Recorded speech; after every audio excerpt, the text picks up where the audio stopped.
नमस्कार, मैं हूं सौरभ शर्मा। टी राजा सिंह तेलंगाना का बीजेपी विधायक गिरफ्तार हो गया। सरतन से जुदा का नारा लगाने वालों को रिहा कर दिया गया। 72 घंटों से बैरिस्टर ओवैसी एक एक करके अपने लोगों को छुड़वा रहे हैं और विरोधियों के पीछे पड़ रहे हैं। बीजेपी कह रही है कि एक राज्य के मुख्यमंत्री आग से खेल रहे हैं, ओवैसी के हुक्म पर सरकार चला रहे हैं, पुलिस से लोगों को गिरफ्तार करवा रहे हैं। तो क्या हैदराबाद में ओवैसी का सिक्का इतना चलता है? क्या ओवैसी इतने पावरफुल हैं कि राजा सिंह को जेल भिजवा सकते हैं? क्या भाईजान जब चाहें जिसको चाहें जेल से छुड़वा सकते हैं? हैदराबाद में कल रात जो हुआ, आज सुबह जो हुआ, आज शाम जो हुआ, एक एक तस्वीर, एक एक ऑडियो, एक एक वीडियो और एक एक बयान आने वाले कल की तरफ इशारा कर रहा है। जो आज हैदराबाद में हो रहा है, क्या वो दिल्ली में दस्तक देने वाला है? आइए समझते हैं इस रिपोर्ट से।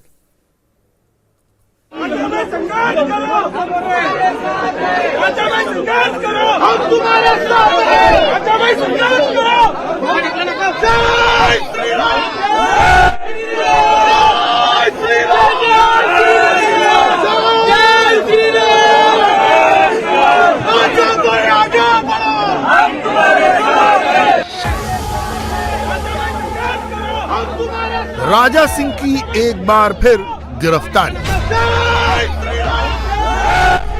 क्या अब हो गई ओवैसी की मांग पूरी?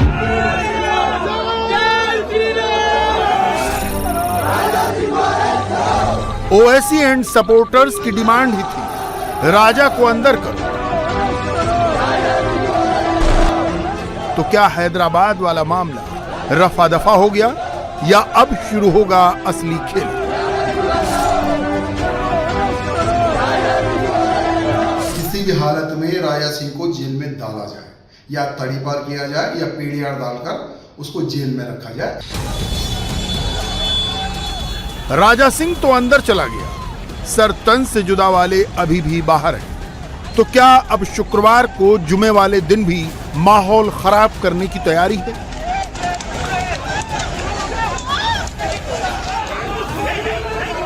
तीन दिन से हैदराबाद सुलग रहा है। सुलगाने वाला कौन है? भड़काने बहकाने वाले कौन है? दिन में क्या हो रहा है, रात में क्या हो रहा है? कौन भीड़ बुला रहा है, कौन नारे लगवा रहा है? मार डालो, काट डालो, गर्दन उड़ा डालो। कट्टरपंथियों की हिम्मत आखिर कौन बढ़ा रहा है? यह स्क्रिप्ट आखिरकार कौन लिखवा रहा है?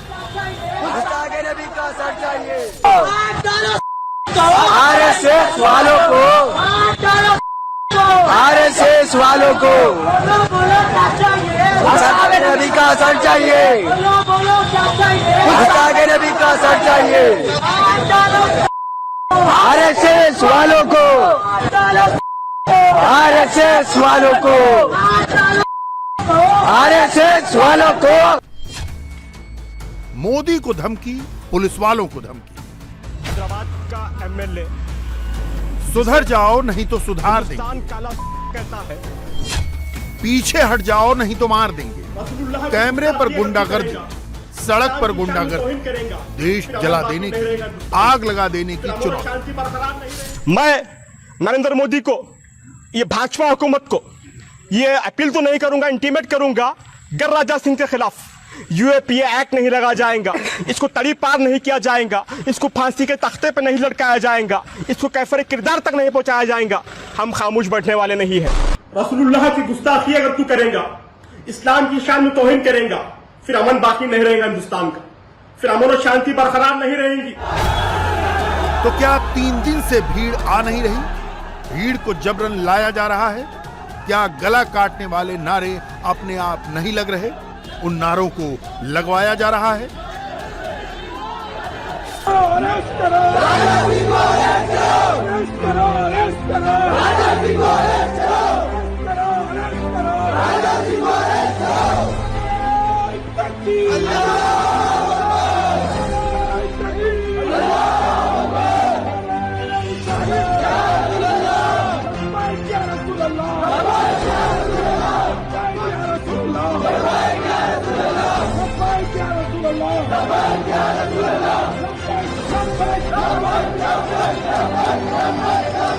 Allah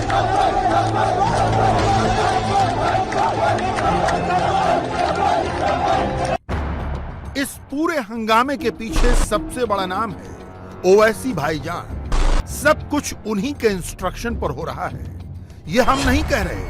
गौर से पढ़ लीजिए AIMIM के कॉरपोरेटर का ट्वीट। गिरफ्तारी से पहले राजा सिंह ने भी तो यही दावा किया है। पुलिस पे पत्थर मारने वालों को खुलेआम असदुद्दीन ओवैसी छुड़वा रहा है, तो यहाँ की पुलिस असदुद्दीन ओवैसी के हाथ की कठपुतली बन चुकी है। खुलेआम दिख रहा है, खुलेआम नारेबाजी, खुलेआम प्रदर्शन, खुलेआम पत्थरबाजी, मंदिरों को तोड़ा जा रहा है, टारगेट किया जा रहा है, हिंदुओं के घरों पे पत्थर मारा जा रहा है।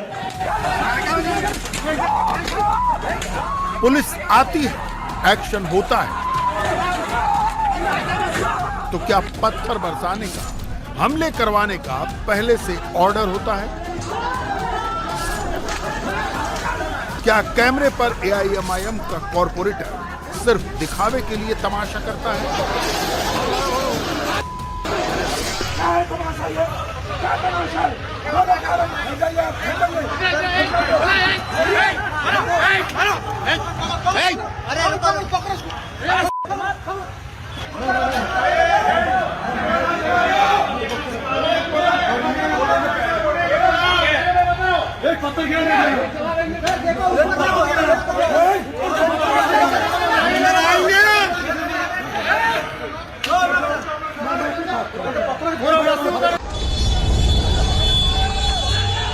तीन दिनों से कट्टरपंथी बेकाबू हैं, खून के प्यासे हैं। सिर तन से जुदा वाले चेहरों के पीछे कितने सियासी बाबू हैं।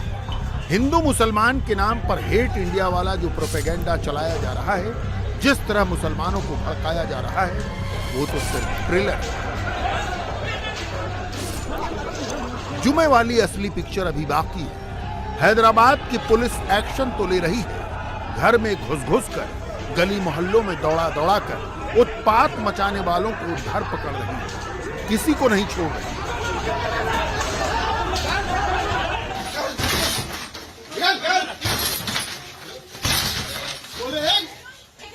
अरे मार नहीं खाता, बोले तो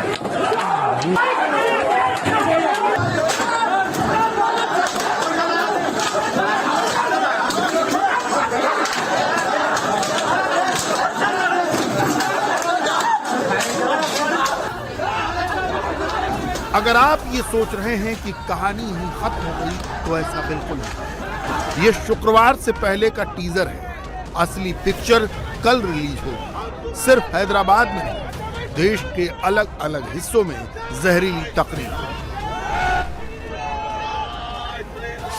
अगर सुल्तान सलाउद्दीन अय्यूबी जैसी जरूरत हमारे अंदर पैदा हो जाए, गाजी उस्मान जैसी हमारे अंदर जरूरत पैदा हो जाए, खालिद बिन वलीद जैसी जरूरत पैदा हो जाए, किसी गुस्ताख रसूल किसी की हिम्मत नहीं होगी मेरे आका की शान में जबान खोलने के लिए। हैदराबाद का MLA जिसे हिंदुस्तान काला कहता है, जिसे काला कहता है, वो आज तक मुसलमानों के खिलाफ जहर उगलता था, आज तक ईमान वालों के खिलाफ बोलता था।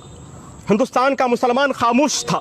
सरकार के मसले में हिंदुस्तान का मुसलमान दुनिया भर का मुसलमान बर्दाश्त नहीं कर सकता। हमारा खून पानी हो चुका है, हमारा ईमान ठंडा हो चुका है, जिसकी वजह से गुस्ताख रसूल जबान खोल रहे हैं। राजा सिंह 72 घंटे में दूसरी बार गिरफ्तार किए गए। तो क्या सरतन से जुदा वालों के आगे पुलिस को सरेंडर करना पड़ा? क्या भाईजान के इलाके में संविधान नहीं, शरिया के मुताबिक एक्शन हुआ? हैदराबाद की पुलिस पर कितना पॉलिटिकल प्रेशर डाला गया? भीड़ तंत्र कैसे लोकतंत्र पर हावी हुआ? इसका सबूत कैमरे पर है, गौर से सुनिएगा। उन्मादी भीड़ के सामने क्या क्या कहा गया था, कैसे सरेंडर किया गया था। उनका कार्रवाई हम करते, हम ऐसा कार्रवाई करें बोल के सुबह हम वादा दिए, आज अरेस्ट करें, फिर उसका कार्रवाई हम कर रहे। राजा सिंह केस हुआ, फिर हम सेशंस कोर्ट में केस डाल रहे। हम आपके साथ हैं, हम आपके साथ हैं। तो ये इसको ईगो पे ले रहे हैं एंड उसको हम रिमांड करने वाले हैं। जो बात उसने किया बहुत गलत किया। सबका प्रोटेस्ट है, तो सबका प्रोटेस्ट है, इसीलिए आपको साथ दिया, अभी भी देंगे साथ में। प्रदर्शनकारियों और उनके पॉलिटिकल मास्टर्स के दबाव में आके पुलिस को राजा सिंह पर एक्शन लेना पड़ा। उनके खिलाफ प्रिवेंशन डिटेंशन एक्ट लगा दिया गया। इस एक्ट में कोर्ट ले जाने की जरूरत नहीं पड़ती। ये एक्ट पुलिस ऐसे अपराधियों पर लगाती है जो आदतन अपराध करते हैं। पुलिस ऐसे अपराधी को 1 साल तक जेल में रख सकती है। ये एक्ट लगाने के बाद सिर्फ हाई कोर्ट अप्रोच करना ही एकमात्र कानूनी रास्ता होता है। हैदराबाद की पुलिस ने जिस एक्ट के तहत राजा सिंह पर एक्शन लिया है, उस एक्ट को खुद सुप्रीम कोर्ट की एक बेंच ड्रैकोनियन लॉ बताती है।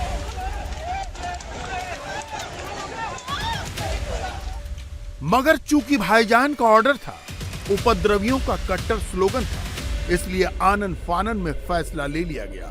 राजा सिंह को जेल भेज दिया गया। राजा सिंह को गिरफ्तार करो ये टेप बैरिस्टर ओवैसी ही बजा रहे थे।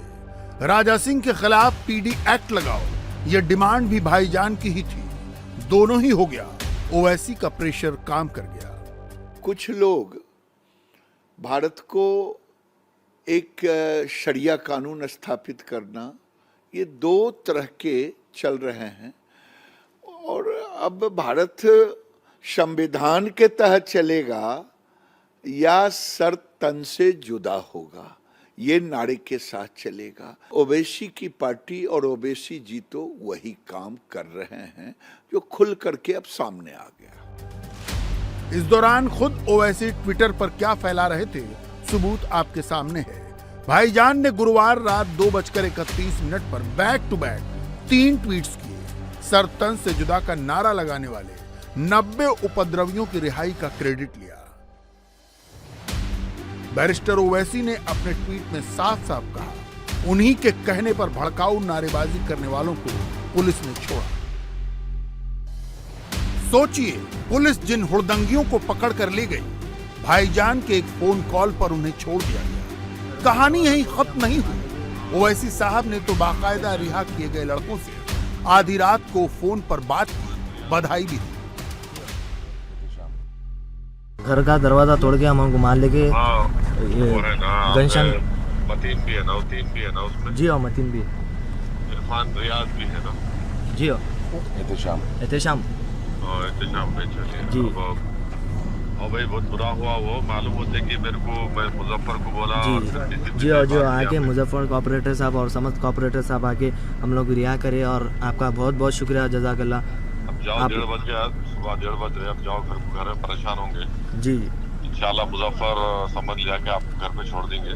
जी, अच्छी बात है साहब, शुक्रिया साहब। आराम से रहो, परेशान रखो। इंशाल्लाह मालूम होते कि हम हरकत में आए, मगर ये नहीं होना था वो। जी साहब, आप जाइए, घर को जाइए, आराम करिए। जी, अच्छी बात है साहब, शुक्रिया, जज़ाकल्लाह साहब। हाँ, घर वाले परेशान होंगे, आप जाइए। जी, अच्छी, ओके, शुक्रिया साहब, जज़ाकल्लाह। सर तन से जुदा वालों को पहले किसने उकसाया, किसने स्पॉट पर भिजवाया और बाद में किसने छोड़वाया, सब कुछ सामने आ चुका है। मगर अब इस पर लीपापोती शुरू हो गई। पुलिस को कैमरे पर आकर कहना पड़ा कि किसी के प्रेशर में हुड़दंगियों को नहीं छोड़ा। ये इस तरह के सवालों का ये मैं आपसे 3 बार कह चुका हूं अभी तक, ये कोई प्रेस मीट नहीं है और कोई पॉलिटिकल प्रेशर नहीं है। इस तरह के सवाल प्लीज आप ना पूछें। ओवैसी खुलकर अपनी पीठ थपथपा रहे हैं, बोल नहीं रहे, मगर फैक्ट तो यही है कि एआईएमआईएम के नेताओं ने आग में घी डालने का काम किया, भीड़ को उकसाया। पुलिस की अपनी मजबूरियां हैं। इसका एक और एग्जाम्पल देखिए। सिर तन से जुदा का नारा लगाने वाला एआईएमआईएम के सोशल मीडिया सेल से जुड़ा सैयद कशफ पहले गिरफ्तार होता है और बाद में जमानत पर छूट जाता है। यानी राजा सिंह जेल में, गला काटने की धमकी देने वाले बाहर। तो क्या सब भाईजान के ऑर्डर पर ही हो रहा है? ओवैसी के भाई ने एक बार तो केस से बेल लिया, लेकिन दूसरी बार फिर क्या कहा? मैं वीडियो देख रहा था, कई चैनल पर देख रहा था, हिंदू के देवी देवताओं पर कटाक्ष किया, भंदी। अब इसमें क्या हो? हम तो नहीं कह रहे हैं कि सर तन से जुदा हो। तो ये तो वही हो गया, और भाईजान पिए तो पुण्य और वो पिए तो पाप। वो बोले भी फोन पर जो दंगे भड़का रहे हैं उनको इंस्ट्रक्शन दें, डायरेक्टर बने दंगा भड़काने का, और फिर ट्वीट करें कि मैंने उसे छुड़वा लिया थाने से। लानत है वहां की सरकार पर, जो लॉ एंड ऑर्डर को संभाल नहीं पाया और एक शरिया कानून, एक मजहबी कानून के उन्मादियों के तहत ओवैसी के अंडर में वहां की सरकार चल रही है। क्या वहां मजहबी उन्मादी चलेगा? क्या संविधान चलेगा? या सर तन से जुदा होगा? ओवैसी का डीएनए जिन्ना का डीएनए है। वो भारत को तोड़ना चाहते हैं, मजहबी कानून लाना चाहते हैं। बातें तो बड़े ऊंचे ऊंचे करते हैं कि जैसे इनके अंदर काम वही करते हैं जो कभी जिन्ना करते थे, वही काम ओवैसी कर रहे हैं। अभी ये मामला और तूल पकड़ेगा। सियासी लड़ाई शुरू हो चुकी है। बीजेपी बनाम ओवैसी चालू है। भाईजान आग लगाने वाला टेक्स्ट ट्वीट कर रहे हैं, तो बीजेपी भी केसीआर और ओवैसी को प्लेइंग विद फायर का सैंपल भेज रही है। हैदराबाद की लड़ाई दिल्ली तक भी आएगी। वीएचपी के राष्ट्रीय प्रवक्ता ने चेतावनी दे दी है, हिंदू देवी देवताओं का मजाक उड़ाने वालों को दिल्ली से दूर रखो, नहीं तो एक नया प्रोटेस्ट होगा। जिस तरह से पूरे उस भाग्यनगर को अभागा बनाने की कोशिश इस्लामिक जिहादियों ने की, जगह जगह से सरतन से जुदा के नारे लगने लगे और दिन और रात हिंदुओं को प्रताड़ित करने का काम, हिंदुओं पर हमला करने का काम इन इस्लामिक जिहादियों ने किया। अब वही मुनव्वर फारूकी दिल्ली में आ रहा है। इस पत्र के माध्यम से हमने कहा है कि ये ऐसा शो अविलंब रुकना चाहिए, उसकी परमिशन रद्द करनी चाहिए, अन्यथा तो राजधानी का हिंदू जनमानस उद्विग्न होकर के प्रदर्शन को मजबूर होगा। और अगर ऐसा हुआ तो तय मानिए भाईजान के शहर के बाद दिल्ली में भी हिंदू मुस्लिम होगा। ना हम गोली से डरते हैं, ना हम फांसी से डरते हैं, और ना ही हम जेल से डरते हैं। धर्म युद्ध है। कोई हमारे भगवान को गाली दे, ये हमें बर्दाश्त नहीं। और जो धर्म को ललकारेगा, जिस भाषा में वो समझेगा, उस भाषा में राजा सिंह नहीं, भारत का हर वो हिंदू, हर वो दुश्मन को जवाब देगा। ट्विन टावर का काउंटडाउन शुरू हो गया है। 30 मंजिला और 32 मंजिला इमारतों में बारूद लग गया है और सारी टेस्टिंग हो चुकी है। 28 अगस्त के दोपहर 2:30 बजे महज 9 सेकेंड में भ्रष्टाचार का ट्विन टावर धूल में मिल जाएगा। एक टावर का नाम एपेक्स है, दूसरे टावर का नाम सियान है। इस ट्विन टावर को बनाने में करीब 400 करोड़ रुपए और 7 साल का वक्त लगा, और तोड़ने में करीब 18 करोड़ का खर्च आएगा। ट्विन टावर करप्शन की मीनार है। तमाम कानूनों नियमों का उल्लंघन करके भ्रष्टाचार के 2 टावर खड़े किए गए। यह सोचा गया कि एक बार इमारत बन गई तो भला कौन गिराएगा। कैसे करप्शन के खिलाफ जंग लड़ी गई, कैसे करप्शन की मीनार 9 सेकंड में जमींदोज होगी, कौन सी सड़क कितने बजे तक बंद रहेगी, आपके हर सवाल का जवाब है इस रिपोर्ट में।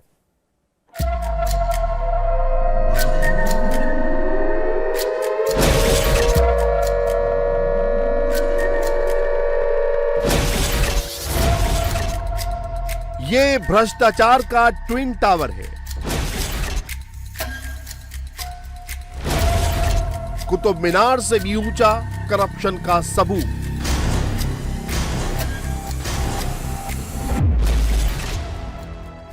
ये एपेक्स टावर है जिसकी ऊंचाई 103 मीटर है। ये सियान टावर है, इसकी हाइट 97 मीटर है। इन दोनों टावर में जो सफेद और काला कपड़ा लगा है, इनके पीछे बारूद लगाया गया है।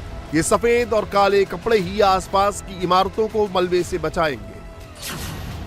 ट्विन टावर में 120 किलोमीटर लंबा कपड़े का इस्तेमाल किया गया है, यानी नोएडा से अलीगढ़ तक लंबा कपड़ा। इस जियो फाइबर कपड़े का इस्तेमाल खास तौर पर ब्लास्ट साइट के लिए होता है। किसी एक वेंडर के पास इतना ज्यादा कपड़ा नहीं था, इसीलिए 3 अलग अलग वेंडर्स से खरीदा गया। आज 25 तारीख है, फाइनल इंस्पेक्शन हो चुका है। 28 तारीख को ब्लास्ट से पहले सभी ग्रीन सिग्नल टिक मार्क हैं और 28 तारीख को बिल्डिंग गिरेगी। इस वक्त हम सुपरटेक एमराल्ड कोर्ट में हैं और ये टावर बेहद करीब है। इस टावर और सुपरल्ड एमराल्ड के बीच में सिर्फ 9 मीटर का डिस्टेंस है और यही सबसे बड़ी चुनौती टेक्निकली है कि कैसे इस डिस्टेंस को पाटते हुए इस विस्फोट को सुरक्षित तरीके से किया जाए। एमराल्ड और एटीएस के करीब 7,000 रेजिडेंट्स को यहां से ये इलाका खाली करना होगा। इस बिल्डिंग में जो आप काला पर्दा लगा देख रहे हैं, इसके पीछे विस्फोटक लगा दिए गए हैं। 3,700 किलो विस्फोटक 9 सेकंड में 32 मंजिल की इस इमारत को धराशाही कर देंगे। और आज फाइनल कोऑर्डिनेशन का वक्त था। आज नोएडा अथॉरिटी की सीईओ ऋतु महेश्वरी खुद यहां पहुंची थी और सभी संबंधित विभाग और स्टेक होल्डर के साथ उन्होंने मीटिंग ली है। सबसे पहले यहां 6 बजे पुलिस की तरफ से अनाउंसमेंट किया जाएगा कि वो सोसाइटी को खाली कर दें। 9 बजे तक सभी सर्विसेज इस सोसाइटी की बंद कर दी जाएंगी और 12 बजे के आसपास सोसाइटी में ताला लगाकर चाबी अधिकारियों को सौंप दी जाएगी। 28 अगस्त को 2:30 बजे ट्विन टावर में ब्लास्ट होगा। जैसे ही बटन दबेगा, इन सफेद काले कपड़ों के पीछे धमाके होंगे। 9 सेकंड में पूरा का पूरा ट्विन टावर गिरा दिया जाएगा। सबसे पहले बेसमेंट में ब्लास्ट होगा, फिर पहली मंजिल में धमाका होगा, फिर ऊपरी मंजिल गिरेगी। बिल्कुल इसी तरह से ट्विन टावर में ब्लास्ट बटन होगा। इसी तरह से बटन दबाया जाएगा और 9 सेकंड ट्विन टावर का नामो निशान मिट जाएगा। जब ब्लास्ट होगा 400 मीटर तक आवाज सुनाई देगी। 0.3 रिएक्टर का भूकंप महसूस किया जाएगा, जिसका असर 30 मीटर के दायरे पर होगा। ऐसा नहीं है कोई भी ब्लास्ट बटन दबा सकता है, बल्कि इस बटन को दबाने के लिए भारतीय कानून की जानकारी और कॉम्पिटिटिव सर्टिफिकेट ऑफ ब्लास्टर की जरूरत होती है। सिंपल सा प्रोसेस रहता है। हमारे पास एक डायनेमो होता है, एक छोटा सा बॉक्स, उससे हम पहले करंट जनरेट करते हैं और करंट जनरेट करने के बाद वो बटन प्रेस किया जाता है। बटन प्रेस होने के बाद इमीडिएटली जितने भी अंदर शॉक ट्यूब्स में डेटोनेटर्स लगे हैं सब इग्नाइट हो जाएंगे और विद इन 9 सेकंड वो सब ब्लास्ट करेंगे and then building will start blasting. यहां बेसमेंट, ग्राउंड फ्लोर और फर्स्ट फ्लोर, ये 4 मंजिल लगातार जो है कवर की गई हैं। ये काले कपड़े से जियो फाइबर बताया जा रहा है और यहां ब्लास्ट करने के लिए सुराख करके बारूद को लगा दिया गया है। लगभग 10,000 सुराख किए गए हैं जिनमें चार्जिंग हो चुकी है, यानी बारूद को लगा दिया गया है। पहली बार इतने बड़ी बिल्डिंग पर ब्लास्ट होने जा रहा है और सबसे बड़ी चुनौती है इस बिल्डिंग को सीधे तौर पर गिराना। अगर आप इस बिल्डिंग के करीब खड़े होते तो देखिए कितनी ऊंची इमारत है, आपकी गर्दन बिल्कुल सीधे 90 डिग्री पे ऊपर हो जाएगी। ये 29 मंजिल बनी थी, एक 32 मंजिल की है, एक 29 मंजिल की है और ये बिल्डिंग अब गिरने के लिए तैयार है। इस बिल्डिंग की फिटमेंट्स जो है, किनारे पे ग्रिल वगैरह लगाई गई थी, लूज आइटम जो थे वो सब हटा लिए गए हैं। अब सिर्फ कंक्रीट का स्ट्रक्चर बचा है और इन्हीं कंक्रीट के स्ट्रक्चर को ब्लास्ट के जरिए नीचे गिराया जाना है। अगर आप मेरे कैमरामैन देखेंगे तो हम ग्राउंड लेवल पर खड़े हैं। इसका बेसमेंट लगभग 20 फीट नीचे है। तो यहां कंटेनर्स में ये विस्फोटक रखे गए थे और अब जियो फाइबर क्लॉथ से एमराल्ड कोर्ट के इन घरों को ढका जा रहा है ताकि मलबा ना आए। ट्विन टावर से लोहे की रेलिंग, खिड़की में लगे कांच सब हटा लिए गए हैं ताकि धमाके के वक्त कुछ भी ऐसा उड़कर आसपास की इमारतों को नुकसान ना पहुंचाए। ट्विन टावर के रियान इमारत से सिर्फ 9 मीटर दूर एमराल्ड कोर्ट सोसाइटी का टावर है। इस टावर को पूरी तरह से ढक दिया गया है। जो इस टावर में रहते हैं उनको 27 अगस्त की रात या 28 अगस्त की सुबह 7 बजे तक टावर खाली करना होगा। सोचिए आपके घर की बैल्कनी हो और सामने 30 मीटर दूर एक लंबी सफेद जो कवरेज देख रहे हैं आप, ये इमारत है जिसको पूरा कवर किया गया है और इसमें 3700 किलो विस्फोटक लगे हों, तो आपकी मनोस्थिति क्या होगी? कुछ वैसी ही मनोस्थिति यहां के रेजिडेंट्स की है जिन्होंने अपने घरों को पैक करना शुरू कर दिया है। पैक इस आशंका से कि बिल्डिंग भले ही सुरक्षित गिर जाए लेकिन उससे निकलने वाली धूल घर में ना घुस पाए। जैसे ये ग्रीन कपड़ा लगाया गया है, ऊपर अगर आप देखेंगे तो उन्होंने अपनी पूरी बैल्कनी को कवर कर दिया है। इसके अलावा इन्होंने भी अपनी बैल्कनी को कवर कर दिया है। तो कुल मिला के लोगों ने अपनी बैल्कनी को कवर करना शुरू कर दिया है। सफेद कपड़ा जो आप देख रहे हैं, जियो फाइबर बताया जा रहा है, इस बिल्डिंग को इससे कवर किया गया है। लेकिन ये बिल्डिंग इतनी करीब है कि आप कितने भी आश्वस्त हो सुरक्षित ब्लास्टिंग का, उसको लेकर लोगों को आशंकाएं हैं। हमारे संवाददाता पवन नारा उन फ्लैट्स में गए जो एकदम ट्विन टावर के सामने है। वहां पर रहने वालों से भी बात की। सोचिए आपके घर की खिड़की के बिल्कुल करीब, लगभग यहां से तो 10 मीटर भी नहीं है, सामने एक बड़ी बिल्डिंग हो जिसमें ब्लास्ट होने वाला हो तो डर लगना स्वाभाविक है। लोगों ने इस तरह से ग्रीन शीट से अपने घरों को, बैल्कनी को, दरवाजों को सील करना शुरू कर दिया है, सामान को पैक कर रहे हैं। जिनके घर में है, आंटी जी से एक बात कर लेते हैं। आंटी जी, हम आपसे जानना चाह रहे हैं कि आपका किचन यहाँ फेसिंग है, ब्लास्ट होगा, धूल उड़ेगी, तो क्या आपके मन में चल रहा है, क्या आशंका है, क्या प्लान किया है? सुनिए, प्लान क्या करना है, अब जो होगा देखेंगे। देखेंगे और क्या? तो शंका है, कोई डर है? डर क्या, अब जब इतना कह रहे हैं कि इतना अच्छे से कर रहे हैं सब चीजें, तो अच्छा ही होगा। धूल से बचने के लिए क्या तैयारी की? धूल से ये फ्लैप तो लग ही गया है और डबल कवरिंग है। अब जो थोड़ी बहुत आएगी तो बाकी सामान वगैरह अपना थोड़ा कवर कर देंगे। इसके अलावा क्या क्या एश्योरेंस आपको दिया गया और आपने क्या प्रिकॉशनरी कदम उठाए हैं इसके लिए? क्या आपने घर का इंश्योरेंस करवाया है या फिर एक बार रिव्यू करवाने की सोची है? नहीं, इंश्योरेंस तो नहीं कराया है। ऑफ कोर्स दिमाग में आया था कि रिव्यू कराना चाहिए, बट यहाँ एश्योरेंस इस चीज़ का दिया गया है कि एवरीथिंग विल बी ओके। और जो टीम है, जो कंपनी है, दैट इज़ वेरी एक्सपीरियंस। 28 अगस्त को 2:31 पर इन फ्लैट के सामने से करप्शन का ट्विन टावर गायब हो जाएगा। इंसाफ की रोशनी घर घर तक पहुंचेगी। करप्शन के ट्विन टावर को बनाने में 7 साल का वक्त लगा था, लेकिन महज 9 सेकंड में ये टावर ढहा दिए जाएंगे।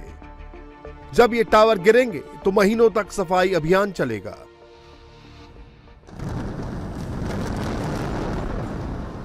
ट्विन टावर से 3000 ट्रक मलबा निकलेगा, जिसमें 4000 टन तो स्टील होगा।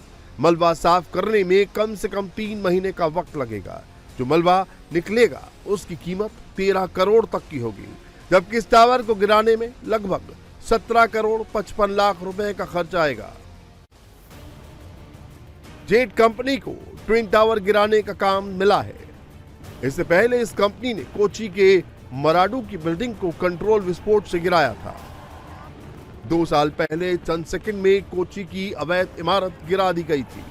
ब्लास्ट के आसपास किसी चीज को कुछ नुकसान नहीं हुआ था, सब कुछ कंट्रोल तरीके से हुआ।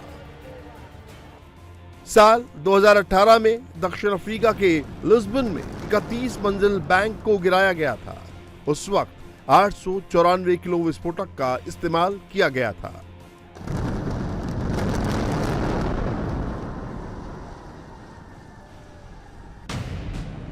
जबकि ट्विन टावर को गिराने के लिए 3500 किलो से ज्यादा विस्फोटक की जरूरत पड़ेगी। इस 29 और 32 मंजिल की बिल्डिंग को गिराने के लिए 10,000 से ज्यादा छेद किए गए हैं और 3700 किलो से ज्यादा विस्फोटक फिलहाल लगा दिए गए हैं। बगल की टावर भी इस इमारत की बेहद करीब और जद में होने की वजह से इस टावर को सिंथेटिक कपड़े से समेटा गया है, या कहें कि सफेद कपड़ा लटकाया गया है, ताकि इस बिल्डिंग से निकलने वाली डेब्री यानी कहें मलबा जो है वो इन मकानों को क्षतिग्रस्त ना करवा सके। जेट डेमोलिशन इस बिल्डिंग को गिरा रही है और इस बिल्डिंग पे जहां जहां आप ये सफेद कपड़ा देख रहे हैं और काला कपड़ा देख रहे हैं, ये वो ब्लॉक्स हैं जहां पर विस्फोटक लगाए गए हैं और जब विस्फोट हो तो मलबा ज्यादा दूर छिटक ना जाए, इसकी वजह से इसको सिंथेटिक कपड़े से लपेटा गया है। बाकायदा जेट डिमोलिशन कंपनी की तरफ से इंश्योरेंस भी करवाया गया है ताकि एटीएस विलेज और एमरल्ड कोर्ट, इन दोनों सोसाइटीज को अगर कोई नुकसान होता है तो इंश्योरेंस से उस नुकसान की भरपाई हो सके। यानी 28 अगस्त वो तारीख है जब भ्रष्टाचार की ये ट्विन टावर आपको जमीन पर 9 सेकंड के अंदर धराशाही होकर गिरती दिखाई देगी। 28 अगस्त को ट्विन टावर को गिरा दिया जाएगा। अगर 28 तारीख का आपका plan greater Noida Yamuna expressway की तरफ जाने का है तो आपको इन बातों का ध्यान रखना होगा। 28 अगस्त की दोपहर 2:15 से 2:45 तक यमुना एक्सप्रेसवे को बंद रखा जाएगा। आसपास की कनेक्टिंग सड़कों को भी बंद कर दिया जाएगा। ट्विन टावर के आसपास 6 रास्तों को बैरिकेड लगाकर बंद किया जाएगा। नोएडा ग्रेटर नोएडा एक्सप्रेसवे भी आधे घंटे तक बंद रहेगा। सिर्फ एम्बुलेंस और फायर ब्रिगेड की गाड़ियां चलेंगी। ट्विन टावर को गिराया जाएगा तो सबसे बड़ी चुनौती इस इलाके में ट्रैफिक मैनेज करना और इस इलाके को खाली रखना। ये जो आप मैप देख रहे हैं जिसमें ये लाल स्क्वायर दिखाई दे रहा है, ये 500 मीटर के आसपास का वो इलाका है जिसे पूरे तरीके से खाली रखा जाएगा, क्योंकि जब धमाका होगा तो इस बात की संभावना है कि बिल्डिंग से डेब्री या कहें कि मलबा छिटक कर बाहर आ सकता है। इसीलिए सब लोग इस दायरे के बाहर होंगे। अगर आप देखेंगे तो सामने फ्लाईओवर पर मीडिया के लिए जगह बनाई गई है। ये व्यू पॉइंट आप देख सकते हैं, यहां गार्ड्स डिप्लॉय किए जाएंगे। जो नंबर आप देख पा रहे हैं ये ब्लास्टिंग जोन है और इसके अलावा इमरजेंसी सर्विसेज भी मौके पर मौजूद होंगी। यानी ट्रैफिक पुलिस पूरे मैप और प्लान के साथ तैयार है और कोशिश होगी कि इस रेड जोन में कोई भी शख्स ब्लास्ट के वक्त मौजूद ना हो। जब तक ब्लास्ट होगा उस वक्त सिर्फ 6 लोग ट्विन टावर के 60 मीटर के दायरे में होंगे। ये वही अधिकारी होंगे जिनकी देखरेख में ट्विन टावर को गिराया जाएगा। सुरक्षा कर्मियों के लिए आवारा जानवर बड़ी समस्या बन गए हैं। धमाके से पहले 500 मीटर के एरिया में कहीं भी आवारा पशु ना हो, ये भी सुरक्षित करना होगा। अब जानिए 28 अगस्त की सुबह क्या क्या होगा। सुबह 6 बजे से जगह पूरी तरह से खाली करने का अनाउंसमेंट होगा। 7 बजे तक अथॉरिटी को पूरी जगह सौंप दी जाएगी। 2:30 बजे सायरन बजेगा और विस्फोट होगा। इसके बाद अथॉरिटी आसपास के टावर की जांच करेगी। 5 बजे आसपास बिल्डिंग की लिफ्ट और गैस सप्लाई शुरू कर दी जाएगी। 6 बजे से लोग अपने फ्लैट में लौट सकेंगे। ट्विन टावर के पास 2 बड़ी सोसाइटी है जिन पर ब्लास्ट का असर पड़ेगा। आसपास की सोसाइटी वालों ने इनके लिए अपने अपने दरवाजे खोल दिए हैं। ट्विन टावर के नजदीक एक रेड जोन बनाया गया है जिसके चारों तरफ का ट्रैफिक बंद कर दिया जाएगा और उसी रेड जोन में ये सोसाइटी आती है। पार्श्वनाथ की सोसाइटी है और उनके प्रेसिडेंट हमारे साथ हैं। अब सोसाइटी कहने के लिए टावर से दूर है लेकिन पोल्यूशन की जद में है। सोसाइटी ने फैसला किया है कि जो लोग एमरल्ड कोर्ट या एटीएस विलेज में रहते हैं उनकी मदद की जाए। उनके लिए उन्होंने यहाँ पर बैंक्वेट हॉल में इंतजाम किए गए हैं। इसके अलावा पोल्यूशन से निपटना इनके लिए भी चुनौती है। रजनीश जी, आप इस डेमोलिशन के हिसाब से क्या क्या आपने तैयारियां की? देखिए, सबसे पहले तो एक हम लोग की एडवाइजरी है अपनी सोसाइटी के लिए जो स्टाफ्स मेंटेनेंस के हैं, और दूसरी है कि जो हमारे एमरल्ड कोर्ट से जो गेस्ट आ रहे हैं जो यहाँ पर उनका स्वागत के लिए हम लोगों ने इंतज़ाम कर रखा है। हम लोग जो एक्सपोज सोसाइटीज़ हैं जो एटीएस के तरफ पड़ती हैं और जो एमरल्ड कोर्ट फेसिंग जो है थोड़ी दूर है, उसको हम लोग ग्रीन कवर करवा रहे हैं, क्योंकि क्लब में सब लोगों के रहने का इंतज़ाम है, नाश्ता और खाना और शाम का नाश्ता, जब तक वहाँ से क्लियरेंस नहीं मिल जाए उसका इंतज़ाम है। अब सवाल, आखिर ये करप्शन की मीनार बनी कैसे और क्यों इसको तब रोका नहीं गया? 23 नवंबर 2004 को अथॉरिटी ने सेक्टर 93A में ग्रुप हाउसिंग का प्लॉट नंबर 4 एमरल्ड कोर्ट के नाम पर आवंटित किया। 14 टावर का नक्शा आवंटित ग्रुप हाउसिंग के प्लॉट पर अथॉरिटी ने पास किया। नक्शे में सभी टावर भूतल और 9 मंजिल के पास किए गए। पहली बार 29 दिसंबर 2006 में नक्शे में संशोधन हुआ। दूसरी बार 26 नवंबर 2009 में नक्शे में संशोधन हुआ। दोनों टावर का निर्माण कार्य 2 मार्च 2012 तक चला। ट्विन टावर का करीब 400 करोड़ रुपए का बजट है। 7 लाख स्क्वायर फीट में 915 फ्लैट बने हैं। इसके अलावा 21 दुकानें, 2 बेसमेंट हैं। करप्शन की मीनार भले ही कितनी ऊंची हो, कितनी मजबूत हो, लेकिन जब इंसाफ का हथौड़ा पड़ता है तो 9 सेकंड में सारा गुरूर चकनाचूर हो जाता है। बीजेपी नेता और टिकटॉक स्टार सोनाली फोगाट की मौत को लेकर बहुत बड़ा खुलासा हुआ है। आज सोनाली की जो प्राइमरी पोस्टमार्टम रिपोर्ट सामने आई है उसमें ब्लंट ऑब्जेक्ट का साफ साफ जिक्र किया गया है। मतलब मौत की वजह हार्ट अटैक नहीं बल्कि मर्डर की वजह कुछ और थी। लंबी पूछताछ के बाद गोवा पुलिस ने सोनाली की बॉडीगार्ड और पीए के खिलाफ हत्या का केस दर्ज कर लिया है। देखिए सोनाली फोगाट मर्डर केस पर गोवा से एक्सक्लूसिव रिपोर्ट। सोनाली फोगाट की मौत हार्ट अटैक से नहीं हुई। क्या सोनाली फोगाट का मर्डर किया गया? सोनाली की बॉडी पर चोट के कई निशान मिले। बॉडी इंजर्ड है और चोट के निशान थोड़ा ऐसा लगता है। मौत से पहले सोनाली पर कई बार भारी सामान से वार किया गया।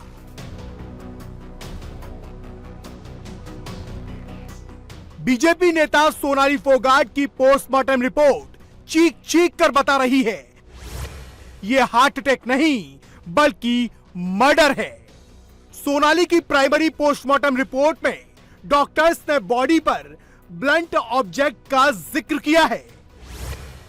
मतलब मौत से पहले सोनाली के साथ हाथापाई या फिर मारपीट की गई।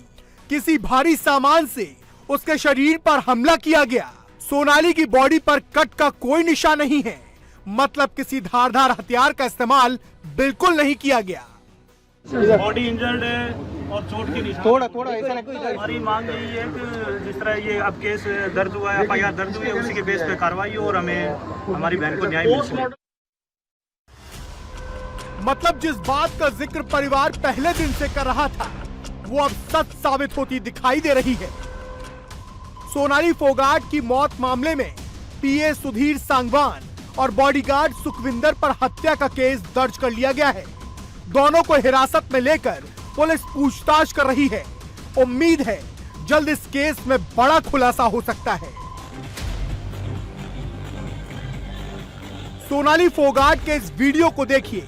इसमें आपको उसके साथ डांस करते हुए बॉडीगार्ड सुखविंदर और पीए सुधीर सांगवान दोनों नजर आएंगे जो इस वक्त पुलिस की हिरासत में है। पुलिस ने 302 का मुकदमा दर्ज किया है और दोनों को आरोपी बनाया गया है। मतलब जिस मौत को दुनिया हार्ट अटैक का केस मान रही थी वो मौत मर्डर मिस्ट्री बन चुकी है। सोशल मीडिया स्टार और बीजेपी नेता सोनाली फोगाट की 23 अगस्त को गोवा में संदिग्ध हालात में मौत हो गई थी। उनके परिजनों को बताया गया था कि मौत हार्ट अटैक की वजह से हुई है, लेकिन परिजनों को बिल्कुल यकीन नहीं हो रहा था। उन्होंने इस मामले में बड़ी साजिश की आशंका जाहिर की थी। मेरे को जस्टिस मिलना चाहिए, इन्वेस्टिगेशन होनी चाहिए प्रॉपर, और जो कल्प्रिट है उन्हें पनिशमेंट मिलनी चाहिए। सोनाली फोगाट की मौत को लेकर परिवार ने न केवल सवाल खड़े किए थे बल्कि उनके करीब रहने वालों पर ही बड़ा शक जताया था। सोनाली की मौत को लेकर गोवा पुलिस ने इन्वेस्टिगेशन तेज कर दी है। पोस्टमार्टम रिपोर्ट आने के बाद मामला और भी ज्यादा क्लियर हो गया है। हालांकि सोनाली की फैमिली सीबीआई जांच की डिमांड कर रही है। इंडिया टीवी हर वक्त हर जगह डाउनलोड करने के लिए सर्च करें India TV news Google play store या ऐप स्टोर पर।